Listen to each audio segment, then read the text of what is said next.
এবার আস্তে আস্তে আমরা ফোর্টের মধ্যে ঢুকছি। এই হলো ফোর্টের দরজা।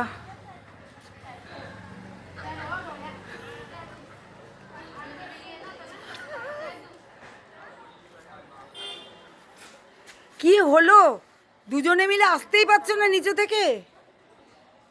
প্রচুর উঁচু, আস্তে আস্তে ধরে ধরে এসো,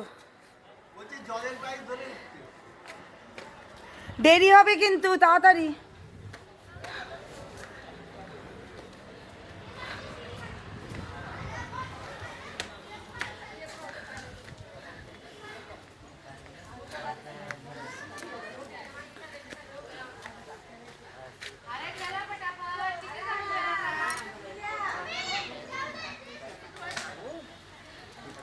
অহল্যাবাই জ্যোতি হ্যান্ডলুম তৈরি করে গেছিলেন ম্যানুফ্যাকচারার্স অ্যান্ড হোলসেলার্স, কারণ উনি যাতে মহিলারা স্বনির্ভর হয় তার জন্য সবাইকে শাড়ি বুননের কাজ দিয়েছেন। সেটা